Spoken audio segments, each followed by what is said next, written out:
बिस्मिल्लाहिर्रहमानिर्रहीम। अस्सलाम वालेकुम। आप देख रहे हैं हालात। मैं हूं सईद चौधरी। इमरान खान पंजाब और केपी असम्बली तहलील करने का ऐलान तो कर चुके हैं, लेकिन उसके बाद उनके हाथ पांव फूले हुए हैं, बेबसी की तस्वीर बने हुए हैं। और उनके एक करीबी रहनुमा है पीटीआई के, जो कि चौधरी परवेज इलाही के भी दोस्तों में शामिल है, करीबी दोस्तों में, बल्कि फैमिली टर्म्स हैं उनके आपस में।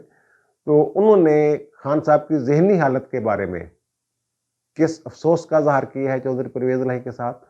और चौधरी परवेज इलाही के कहने पे उन्होंने चौधरी परवेज इलाही का जो नक्शा खींचा है इमरान खान के सामने, वो क्या है, वो आपके साथ हम शेयर करेंगे। और फिर आज उन्होंने खिताब भी फरमाया है, कुछ ट्वीट भी किए हैं। उन्हें याद नहीं रहता कि चंद दिन पहले उन्होंने क्या कहा था और आज क्या कह रहे हैं। और फिर वो तरलों पे उतरे। एक तरफ धमकियां दे रहे हैं, दूसरी तरफ एक मरतबा फिर एनआरओ मांग रहे हैं एस्टेब्लिशमेंट से। दूसरी तरफ आज मेन स्ट्रीम मीडिया पे दो खबरें चलती रही हैं। एक जनाब खबर ये चली है कि सदर मुमलकत ने पैगाम भिजवा दिया है, डेडलॉक पैदा हो गया है, मुज़ाकरात नहीं हो रहे। और दूसरा कि परवेज इलाही को नून लीग जो है वो कबूल कर सकती है। मेरे लिए ये दोनों खबरें नई नहीं है, आपके लिए भी नई नहीं होनी चाहिए। 10 दिसंबर को मैंने एक व्लॉग किया था जिसका थंबनेल ही ये था कि सॉरी कप्तान, सदर ने हाथ खड़े कर दिए। और उसमें मैंने ये बताया था कि सदर मुमलकत ने इमरान खान को ये पैगाम भिजवाया है कि भाई जी, जो बातें आप कर रहे हैं, जो शराइत आप रख रहे हैं, उन पर हुकूमत बात करने के लिए तैयार नहीं है। साकदार के साथ भी मेरी बात हो गई है, वो भी नहीं मान रहे। और एस्टेब्लिशमेंट जो आज नई सहारा है, अस्करी क़यादत है, वो भी कुछ बात करने के लिए, वो सियासी मामले में वो आना ही नहीं चाह रहे हैं। तो कोई और तरीका ढूंढे, कोई लचक दिखाएं आप, फिर मैं बात कर सकता हूँ। साकदार साहब तो कर गए हुए इनकार कि जनाब खान साहब का जो रवैया है और खान साहब जो मांग रहे हैं वो उन्हें नहीं मिल सकता। अगर बात करनी है तो आए, बैठ के कर लेते हैं बात, लेकिन शराइत पे नहीं। तो उन्होंने ये कहा था, जनाब मैं इन हालात में, सदर साहब ने पैगाम भिजवाया था कि मैं बात को आगे नहीं बढ़ा सकता। आपकी तरफ से जब कोई लचक का इशारा मुझे मिलेगा, उसके बाद मैं दोबारा बात कर सकूंगा। तो आज ये चैनल्स पे खबर चल रही थी, खासतौर पर दुनिया पे मैंने देखा है, दुनिया टीवी पे, कि डेडलॉक पैदा हो गया है, जो साकदार और सदर के जरिए आपस में मुज़ाकरात वगैरह हो रहे थे। तो ये खबर मैंने अर्ज किया मेरे लिए नई नहीं है। और दूसरी खबर ये है कि पाकिस्तान मुस्लिम लीग नून जो है वो परवेज इलाही को कबूल करने के लिए तैयार हो गई है। ये मैं बड़े अरसे से ये बात कर रहा हूँ। ये जो भी प्लान है इनका, जो भी मंसूबा है, उसमें यानी पीडीएम का, उसमें परवेज इलाही कहीं ना कहीं मौजूद है। मैं पहले भी ये कह चुका हूँ कि जब ये पंजाब हुकूमत गिराने के चक्रों में थे और पंजाब हुकूमत गिराने के लिए मुख्तलिफ एफर्ट्स कर रहे थे, मुख्तलिफ प्लानिंग्स की जा रही थी, तो उस वक्त भी मैंने कहा था जरदारी साहब की चौधरी शजात से मुलाकात हुई थी। ये ताज़ा, पहले ये वाली मुलाकात नहीं, इससे पहले वाली मुलाकात की मैं बात कर रहा हूँ। और फिर उनकी नवाज शरीफ के साथ भी लंदन में बात हुई थी। तो ये मैंने कहा था कि ये जो पंजाब हुकूमत वाला मामला है, ये जो इन्होंने मैंडेट दिया था चौधरी शजात हुसैन को कि जनाब आप परवेज इलाही के साथ, वो नहीं बात इनकी सबकी हुई थी जब, और फिर परवेज इलाही रातों रात मुकर गए थे अपनी बात से और पीटीआई की तरफ चले गए थे, तो वो बरकरार है। चौधरी परवेज इलाही का मैंडेट, उनका इख्तियार जो दिया गया था पीडीएम की तरफ से चौधरी शजात को पंजाब हुकूमत के हवाले से, वो कहते हैं वो बरकरार है। ये फैसला चौधरी शजात ने ही करना है। अब बातें आ रही हैं बाहर के, जनाब उनमें राब्ते शुरू हो गए हैं चौधरी परवेज इलाही में और शजात हुसैन साहब में। सालिक हुसैन ने भी लंदन में जब मुलाकात के बाद नवाज शरीफ के लोगों को बताया कि मेरी और मुनस की भी बात हो जाएगी जब मुनस चाहेगा, लेकिन अब्बा जी और चौधरी परवेज इलाही जो हैं उनके दरमियान तो बात होती रहती है। अब ये फैसला अब भी मैं ये कह रहा हूँ कि चौधरी शजात ने करना है। जो ये नून लीग की तरफ से आ रहा है, ये सिर्फ सियासी स्टंट हैं, सारे सियासी शुबदाबाजी हैं। असल में जो तयशुदा बात है वो मैंने आपके गोशगुजार कर दी है, पहले भी कर दी थी। अब परवेज इलाही साहब कह रहे हैं जब हमने पता नहीं 3वां बात असम्बलियाँ तोड़नी है, मार्च तक नहीं तोड़नी। और मुनस इलाही साहब ये जुमे वाले दिन कुछ साफियों से मिलते हैं और वो उनको पता क्या कह रहे हैं कि जो इमरान खान कहेगा हम कर देंगे। और वो कहते हैं जनाब जब हमने वज़ारत आला ली थी तब इमरान खान ने हमें कहा था कि ये 10 दिन के लिए आपके पास वजारत आला है, यानी उनके बकौल कि हमने 10 दिन के लिए ये वजारत आला ली थी। अब वो जब कहेंगे 10 दिन से तो ज़्यादा अरसा गुजर गया है, तो वो 10 दिन के लिए थी, तो फिर अब आपके अब्बा जी जो हैं चौधरी परवेज़ इलाही, वो कह रहे हैं कि हमने तोड़नी नहीं असम्बलियाँ, वो आगे लेके जाएंगे। और इमरान खान ने भी आज ये कहा है कि चौधरी परवेज़ इलाही की बात तो ठीक है, वो कहते हैं कि अगर असम्बलियाँ तोड़ देंगे तो फिर निगरान वज़ीर आला जो है उसका तकर्रर चीफ इलेक्शन कमिश्नर करेगा। ये मैं सारा पूरा तरीकाकार बता चुका हूँ कि इमरान खान की जो अगर असम्बली तोड़ते हैं तो उसके क्या नुकसानात होंगे। इस हवाले से मैं ये जिक्र कर चुका हूँ कि इन दोनों का इत्फाक नहीं, उन अपोजिशन लीडर और वज़ीर आला का, नए वज़ीर आला निगरान वज़ीर आला पर, तो फिर ये मामला कोर्ट में जाएगा इलेक्शन कमिश्नर की, सीधी सी बात है। तो वो कहते हैं इलेक्शन कमिश्नर आएगा, ये इमरान कह रहा है कि परवेज़ इलाही ने कहा है कि नया इलेक्शन कमिश्नर अगर आएगा तो फिर वो आईजी भी अपना लाएगा, फिर ये बड़ा जुल्म करेंगे। उन्हें डराया ना परवेज़ इलाही ने इनू कि भाई जी फिर तो सारा कुछ हमारे हाथ से निकल जाना है, हुकूमत उनकी होनी है, फेडरल वालों ही की, और इलेक्शन कमीशन भी आप कहते हैं हमारे खिलाफ है, फलां भी हमारे खिलाफ है, ये भी हमारे खिलाफ है, वो भी हमारे खिलाफ है, तो फिर मामला आगे कैसे चलेगा। तो इस तरह की बात उन्होंने की है। लेकिन वो कहते हैं इमरान खान साहब कि मैं जनाब अपनी बात पे कायम हूँ, दिसंबर में असम्बलियाँ तोड़ देनी है, तैयारी हम कर रहे हैं। तैयारी क्या करनी है आपने खान साहब? आप तो कहते हैं जनाब आप बड़े मकबूल हैं, फिर अगर फिर ऐलान नहीं ना करना था, वहाँ आप जब ऐलान पिंडी में जब आप लॉन्ग मार्च खत्म करने का ऐलान करके आए और कह रहे हैं हमने सिस्टम से निकल जाना है, अब भी इन्होंने ये कहा कि असम्बलियों से निकल जाना है हमने, तो इसका मतलब ये भी लिया जा सकता है कि अगर परवेज़ इलाही असम्बलियाँ नहीं भी तोड़ता तो मैं पंजाब असम्बली में अपने MPs से कहूँगा वो रिज़ाइन कर देंगे, और वो फिर वो देख लीजिएगा उसमें कई बंदे ऐसे ग्रुप पैदा हो जाने हैं जिन्होंने रिज़ाइन नहीं करना खान साहब के कहने पे, या खान साहब पे प्रेशर डालते रहेंगे। और तैयारी क्या करनी है? दूसरी तैयारी शायद वो ये कर रहे हैं कि हमें किसी न किसी तरीके से वहाँ से रावलपिंडी वालों की तरफ से कोई NRO किस्म की चीज़ मिल जाए, और फिर वो रौला शौला डालते रहते हैं, आज़म स्वाति वाला भी, शहबाज गिल वाला भी, कि देखें ना बड़ा जुल्म हो रहा है, कोक इंसानी की बड़ी खिलाफ वर्जियाँ हो रही हैं। और फिर एक और चीज़ जो वो बार बार कह रहे हैं और जो मना करना चाह रहे हैं साकदार, और सदर को उन्होंने स्पेशल ये बात की कि जनाब इनको रोक के जो मईशत है इसके हवाले से इतने बुरे बुरे बयान ना दें कि पाकिस्तान डिफ़ाल्ट कर जाएगा, पाकिस्तान की इकानमी गई, ये हो गया वो हो गया। तनकीद करें आप, लेकिन इस हद तक मामलात को ना लेके जाएं कि जो हमारे सरमायाकार हैं वो डरने लग जाए, बाहर से कोई सरमायाकार ना आए कि जनाब ये पाकिस्तान में कोई सरमायाकारी क्या नहीं है बाहर से। फिर अगर पाकिस्तान में हालात ही इतने बुरे बयान किए जा रहे हैं इमरान खान की तरफ से या अपोजिशन की तरफ से, तो फिर वो भी घबरा जाते हैं एक दफ़ा कि जनाब उस मुल्क में हमने क्या करने जाना है जहाँ भूख पड़ी हुई है और मुस्तकबिल में कोई कारोबार चमकने का काम ही नहीं है। तो बहरहाल खान साहब आप कह रहे हैं मैं तैयारी कर रहा हूँ, तैयारी इनकी यही है कि मुझे किसी तरीके से कोई फेस सेविंग मिल जाए, मेरे खिलाफ मुकदमात जो बन रहे हैं वो किसी तरीके से रुक जाएं। और फिर खान साहब को एक बहुत बड़ा वहम पड़ गया हुआ है कि मुझे इन्होंने नाहल कर देना है, क्योंकि खान साहब ने एक प्लानिंग के तहत, उस प्लानिंग में शामिल थे खान साहब जिसके तहत नवाज शरीफ को नाहल किया गया था। और खान साहब को ये पता है कि नाहली के लिए कोई ठोस शवाहत की जरूरत नहीं होती। नवाज शरीफ वाले केस से पता चलता है खान साहब के खिलाफ जो केस हैं वो तो बड़े पक्के और मजबूत केस हैं। वो टेरियन वाला जो केस है वो पूरी तरह इनके गाटे में फिट हो सकता है, पूरी तरह, जो मर्जी कर ले, वो अदालतें लीनियट व्यू ले जाए या कुछ और टेक्निकल चीज में पड़ जाए या कोई और मामला हो जाए तो अलग बात है, लेकिन वो केस इनके गाटे में फिट हो सकता है। और तोशाखाना वाला जो मामला है ना, वहां बड़े घपले हैं, वहां जो उनकी कीमतें लगाई गई थी, जो असेसमेंट थी, उनमें बड़ी गड़बड़ है।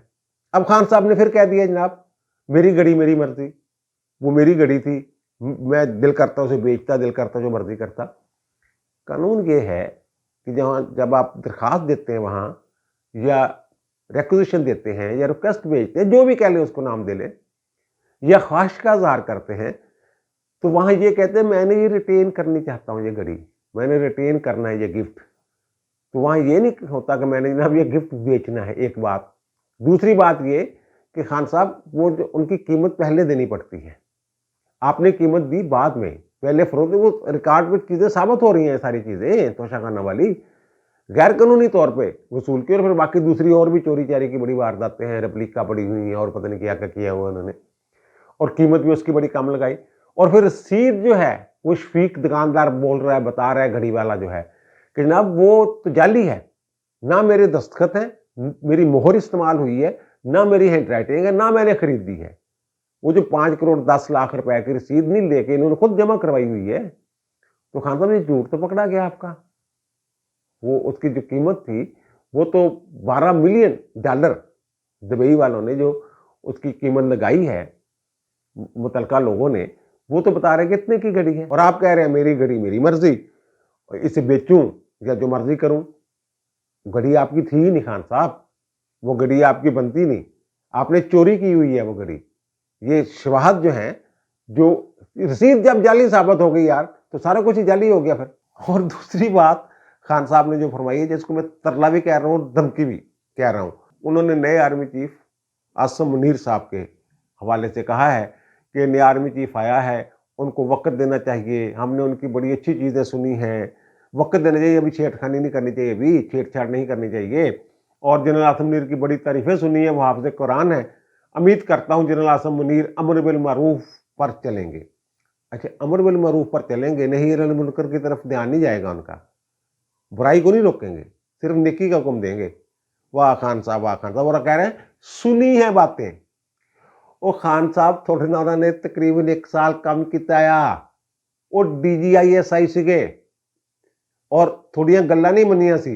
एक तो उन्होंने जिनकी अहलिया को जो हार वगैरह मिल रहे थे, तहाइफ शायब गोगी पीरनी वाला मामला और ये और वो सारी चीज़ें चुदे, वो उन्होंने खान साहब के सामने रखती थी, और खान साहब ने गुस्से में आके फिर जनरल बाजवा के जरिए फौरी तौर पे इनको तब्दील करवा दिया था। तो खान साहब, आपसे ज़्यादा इनको कौन जानता है?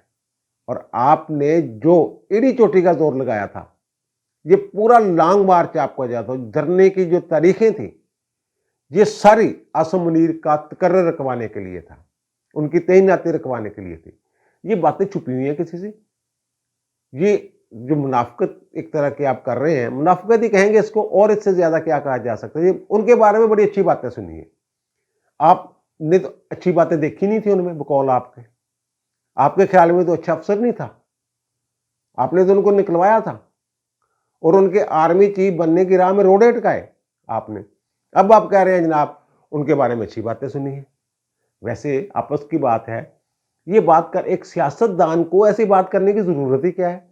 जो आइन पर चलता हो उसे क्या जरूरत है? वो तो आईनी रास्ता इख्तियार करने की बात करे ना।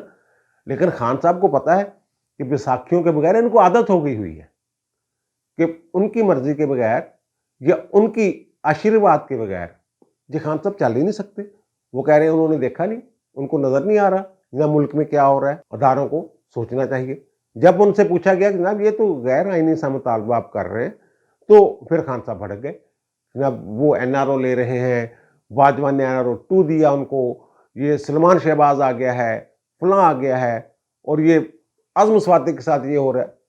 इनको उस वक्त आइन नजर नहीं आता, मुझे सिर्फ आइन नजर आए। यानी दूसरे लफ्जों में खान साहब कह रहे हैं कि कोई गल नहीं, अगर गैर आईनी तौर पर भी विच मुदाखलत करनी पैंदी है ना, आरिफ अलवी साहब ने जो पैगाम दिता को नहीं मानते, तो करो करो यार, कुछ काम करो सीधा सुधा। और दूसरी जो मैं बात कर रहा हूँ कि जनाब आसम मुनीर साहब की, जनरल आसम मुनीर साहब की जब DGI से थे, तो ये मैं बात बिला खौफ तरदीद, मुझे कोई खौफ नहीं कि इसकी तरदीद हो जाए, तरदीद हो ही नहीं सकती। खान साहब ने अपोजिशन को रगड़ा लगाने के लिए कहा था, उन्हें बार बार कह रहे थे इनको रगड़ा लगाएं, इनको पकड़ के कर दें अंदर, ये कर दें वो कर दें। नए DGISI जो है, उनका जब इंटरव्यू किया है, DGISI ने खुद प्रेस को ये बताया है, नदीम अंजम साहब ने, कि उन्होंने मुझसे पूछा कि पाकिस्तान का सबसे बड़ा मसला क्या है, तो मैंने कहा जनाब एक सादी सूरत हाल, मैशियत। तो उन्होंने कहा नहीं नहीं नहीं नहीं, ये नहीं है, सबसे बड़ा मसला अपोजिशन है, अपोजिशन अंदर होगी तो मैशियत भी ठीक हो जाएगी, सारा कुछ ठीक हो जाएगा। खान साहब उनसे भी यही चाहते थे। अब ये कहते हैं कि जनाब मैंने उनके बारे में सुना है, हाफिज कुरान है, बड़े अच्छे आदमी, बड़ी बातें सुनी है उनके बारे में, अच्छी बातें सुनी है। आपको खान साहब पता है जो उनकी अच्छी बातें हैं वो आपके नज़दीक शायद बुराइयां हैं। आपको चाहिए फैज़ हमीद, ये जुमेरात के दिन जब ये कुछ वीलॉगर्स से मिलते हैं खान साहब, तो शायद ये चीज़ें बाहर नहीं आई, कुछ बहुत सारी चीज़ें। तो वहाँ एक शाकर अवान नाम के एक साफ़ी हैं, उन्होंने सवाल किया कि जनाब आप कह रहे हैं बाजवा डबल गेम कर रहा था, कहीं जनरल फैज़ हमीद भी डबल गेम तो नहीं कर रहा था? उनका नहीं नहीं नहीं नहीं नहीं नहीं, फैज़ हमीद पे मुझे पूरा एतबार है, वो डबल गेम नहीं कर सकता था, वो तो बड़ा ज़िम्मेदार अफसर है और हमारी बड़ी अच्छी कोऑर्डिनेशन थी। जबकि बाजवा के बारे में वहाँ ये कह रहे हैं खान साहब कि जनाब हाजी साहब का लफ्ज़ बोलकर ना, हाजी साहब डबल गेम कर रहे थे। मैंने भेजा शौकत तरीन को, ये पहले भी कह चुके हैं कि जनाब मुल्क की मैशत का ख्याल करें, बेहतरी हो रही है, आप ना करें, उनको रोकें। तो उन्होंने कहा कि नहीं नहीं नहीं नहीं नहीं, कोई गल ही कोई नहीं हैगी, ये तो सिर्फ एक स्टंट है, कोई तरीके तो इतमाद नहीं आनी। वो कह रहे सानू भुलेखा दे के मारे जनरल बाजवा ने, डबल गेम की। और एक बात और जो उन्होंने वहाँ की, वो जो उन्होंने कहा, अच्छा एक और बात जो कह रहे हैं नैब वाली, कि नैब तो उसके कंट्रोल में था जनरल बाजवा के, और फिर देखें तजाद देखें, ये कह रहे हैं जनरल बाजवा जो हैं वो अलीम खान को वज़ीर आला पंजाब बनाना चाह रहे थे, ये कह रहे हैं ना वो। अच्छा दूसरी तरफ कह रहे हैं नैब उनके कंट्रोल में था, तो इसका मतलब अलीम खान को गिरफ्तार आपने नहीं करवाया था। अलीम खान कहते हैं कि मुझे खान ने गिरफ्तार करवाया था, इसका मतलब फिर जनरल बाजवा ने उनको गिरफ्तार करवाया था। एक तरफ वो उनको वज़ीर आला बनवाना चाहते हैं, इतनी उनकी मोहब्बत है उनके साथ, और दूसरी तरफ वो उनको जेल में डलवा देते हैं नैब के जरिए।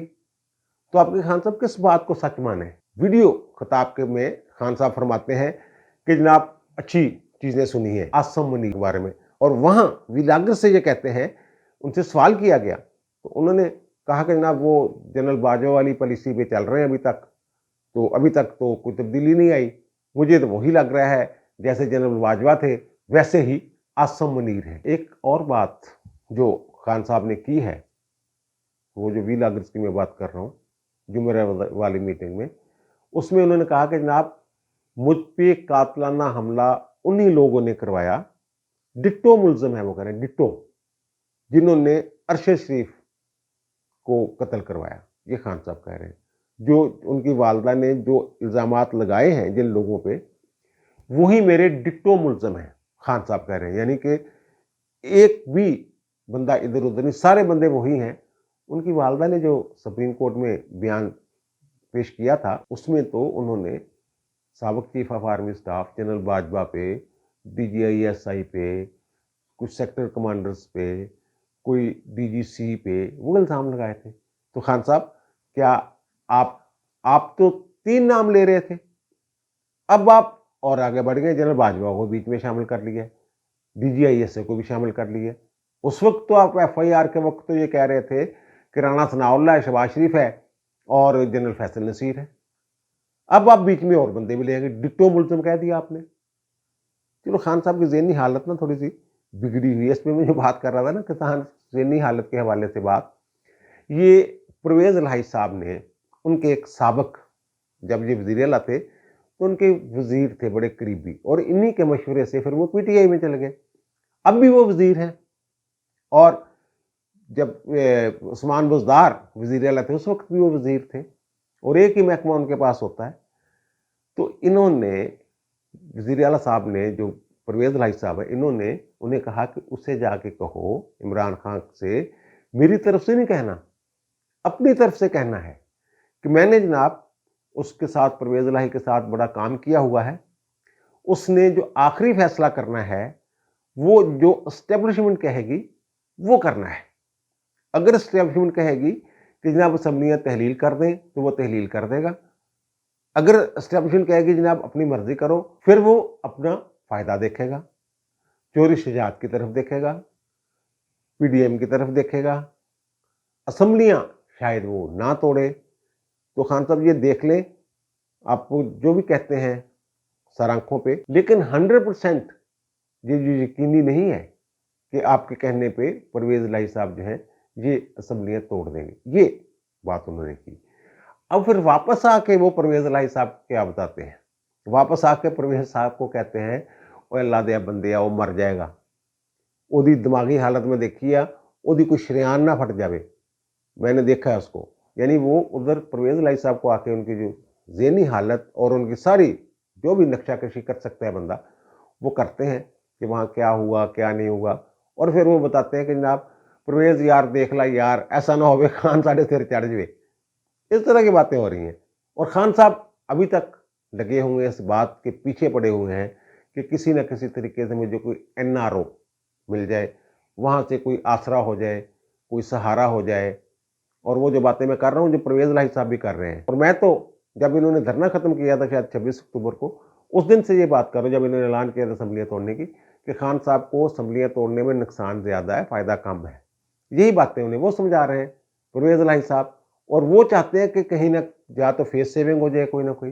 लेकिन हुकूमत जो है, मेरी इत्तला के मुताबिक सदर साहब को आखिरी जो पैगाम भेजा गया है कि इमरान खान अगर मुज़ाकरात चाहते हैं तो पहले वो कौमी असेंबली में वापस आएँ। वहाँ से तनख्वाहें भी ले रहे हैं, घरों पे भी कब्ज़ा करके बैठे हुए हैं। आईनी तौर पर तो जिन लोगों ने इनको मुंतखब करके भेजा हुआ है, जो इनके हल्के हैं, उनकी नुमाइंदगी इन्होंने करनी है। उन्होंने उन लोगों को, उन हलकों को नुमाइंदगी से महरूम कर रखा है। वो जाएँ वहाँ, ये पैगाम हुकूमत की तरफ से है कि अगर कोई बात आगे करनी है रिफॉर्म वगैरह की, तो पहले आप वहाँ जाएँ, फिर हम बात करेंगे। और हमारा पहला नुक्ता जो है, वो इमरान खान की ख्वाहिश के मुताबिक नहीं होगा, बल्कि मिसाक मईशत की बात वहाँ से शुरू होगी और फिर इमरान खान तक बात पहुँचेगी। अब मुझे दीजिए इजाज़त, इंशाअल्लाह दोबारा मुलाकात होगी नए व्लॉग के साथ। अल्लाह ताला आप पर, मुझ पर, हम सब पर मेहरबान रहे। अल्लाह हाफ़िज़।